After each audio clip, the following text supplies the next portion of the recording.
Unacademy. Let's crack it. Rank 2 Animesh Pradhan, उनके साथ ये पूरा एक पॉडकास्ट बना। तो उन्होंने असल में फर्स्ट अटेम्प्ट में एग्ज़ाम क्लियर किए बराबर, लेकिन तैयारी कब से चालू की, तो पूरी सीरीज़ अगर हम टाइमलाइन बनाएं 2022 फरवरी में वो सीरियस तैयारी चालू करते हैं, 2023 में पहला अटेम्प्ट देते हैं, 2023 सितंबर में हम देखें मेंस एग्ज़ाम हुई।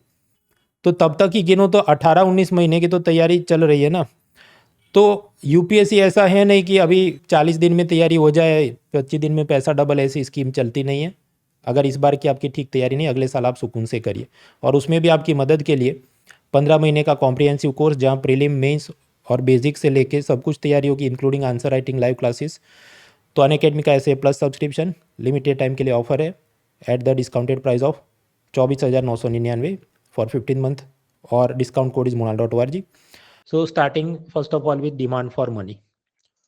अब ये तो सिंपल सी चीज़ है कि आपके पास अगर 1,00,000 रुपए हैं तो आप सारे बैंक में नहीं रखोगे, आप 90,000 बैंक में रखोगे, 10,000 कैश में रखोगे। ऐसा क्यों?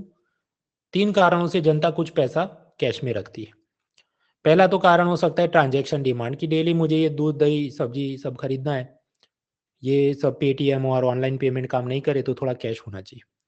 दूसरा हो सकता है प्रिकॉशनरी डिमांड, कि ये कोरोना आ गया, सब लॉकडाउन है, बैंकों के ब्रांच भी लॉक हो गए, तो मुझे पैसा चाहिए होगा तो मैं एडवांस में रखता हूँ फॉर अनफोर्सिन इवेंट्स।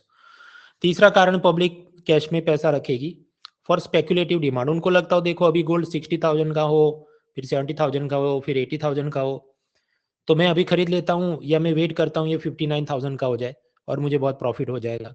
या मुझे कोई ज़मीन खरीदनी है लेकिन उसका सेलर है वो भी अच्छा भाव नहीं बोल रहा है, कुछ दिन और नेगोशिएट करता हूँ फिर मुझे मिलेगा, I will go for that. तो ऐसे कुछ सट्टा उद्देश्य से भी, स्पेकुलेशन से भी व्यक्ति कुछ पैसा हाथ में कैश में रखते हैं और ये सारी थियरी दी थी जॉन मेनार्ड कीन्स, जो एक इकोनॉमिस्ट थे, और इस चीज़ को कहते हैं लिक्विडिटी प्रेफरेंस थियरी। अब इतना तो पहले भी पढ़ लिया था, इसमें कुछ और एडवांस टॉपिक समझ लेते हैं, क्योंकि आजकल यूपीएससी थोड़ा एडवांस लेवल का पूछ रही है। आपने एक फॉर्मूला याद रखनी है, टोटल डिमांड फॉर मनी, उसका मतलब है transaction demand plus speculative demand equal total demand of money. अब कुछ लोग कहें तो तुम प्रिकॉशनरी वाला क्यों नहीं लिखा जो था कोरोना वाला, मतलब ये चीज़ को तुमने क्यों फॉर्मूला में नहीं लिखा? भैया वो तो एनसीईआरटी फॉर्मूला बना ही, हमको एक्सेप्ट करके उसको मेमोराइज करना है। तो ये एक बात हुई। अब नया टॉपिक ये चलता है कि कौन सी सिचुएशन में ट्रांजैक्शन डिमांड बढ़ेगी, कौन सी सिचुएशन में स्पेकुलेटिव डिमांड बढ़ेगी, वो समझते हैं।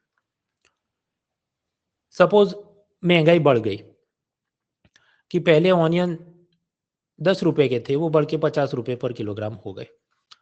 तो लोग जो ट्रांजैक्शन डिमांड वास्ते हाथ में पहले 10,000 रखते थे, हो सकता है अब वो हाथ में 20,000 रखे, यानी बैंकों में पहले उनके 90,000 थे, उसमें से वो कुछ निकाल लेंगे। तो सिचुएशन ऐसी कि पहले 1 लाख था तो 10,000 कैश में 90 बैंक में, अब 1 लाख है तो 20,000 कैश में 80 बैंक में। तो ये क्या दिखा रहा है कि जब भी इन्फ्लेशन इंक्रीज होगा तो ट्रांजैक्शन डिमांड ऑफ मनी वो इंक्रीज होती है। तो हम अपना फॉर्मूला अपडेट करें, transaction demand plus speculative demand equal total demand for money.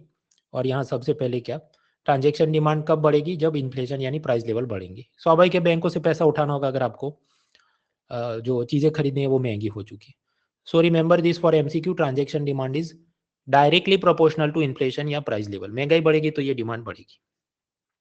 दूसरा, अगर जीडीपी बढ़ेगा तो भी ट्रांजैक्शन डिमांड बढ़ेगी, क्योंकि आपको याद हो जीडीपी की फॉर्मूला क्या है, consumption plus investment plus government expenditure plus export minus import.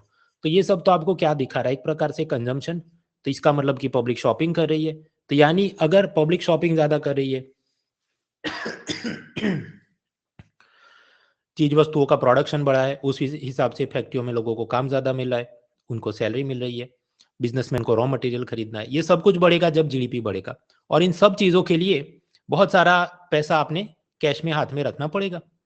तो यानी कि जब भी जीडीपी इंक्रीज होगा तब भी डायरेक्टली प्रोपोर्शनल है कि ट्रांजैक्शन डिमांड भी इंक्रीज होगी। Now comes the third part. Suppose bank आपको, आपके पास 1,00,000 रुपया था, आपने 90,000 इन्वेस्ट किया बैंक में, और बैंक वाला आपको सेविंग्स अकाउंट पे 9% ब्याज दे रहा था। तो आपका हार्ट इमोजी था, आपने 10,000 ही कैश में रखे थे, 90,000 बैंक में रखे थे। लेकिन फिर किन्हीं कारणों से बैंकर सेविंग इंटरेस्ट कम कर दे कि अब से 9% नहीं, अब से हम 6% ही देंगे। तो स्वाभाविक है आपका हार्ट इमोजी अब टूट जाएगा, दिल टूट जाएगा। कि भाई बैंक वाले बचत में अच्छा ब्याज नहीं दे रहे, तो हम तो अपना पैसा उठा लेंगे और उससे गोल्ड खरीदेंगे, प्रॉपर्टी खरीदेंगे, जहां हमको लगता है कि ज्यादा अच्छा रिटर्न ऑन इन्वेस्टमेंट मिले। तो फिर सिचुएशन क्या होगी, जब भी सेविंग इंटरेस्ट कम होगा तो हो सकता है आपके पास 1 लाख था तो अभी आप 20,000 हाथ में रखोगे, 80,000 ही बैंक में रखोगे। इन अदर वर्ड्स यहां आप देखते हैं कि जो डिमांड फॉर मनी था वो क्या हो गया, स्पेक्युलेटिव डिमांड ऑफ मनी, क्योंकि आपने गोल्ड और लैंड ये सब खरीदने के लिए पैसा उठाया है और उसको inversely proportional to interest rate. In other words bank वाले बचत पर अच्छा ब्याज नहीं दे रहे, आपने कोई कंपनी के बॉन्ड खरीदे थे उस पर अच्छा ब्याज नहीं मिल रहा है, तो आप पैसा उधर से हटा के कैश में रखेंगे ताकि आपको कहीं और इन्वेस्ट करना है, जो भी दूसरे कंपनी के शेयर, बॉन्ड, गोल्ड, प्रॉपर्टी वगैरह में। सो इफ बैंक बॉन्ड या बैंक या bond is not paying good deposit interest, we will withdraw the money and wait for investment in gold and property. यानी कि ये जो स्पेकुलेटिव डिमांड ऑफ मनी है, it is inversely proportional to deposit interest rates. बस ये पूरा game इस प्रकार से फॉर्मूला बनता है।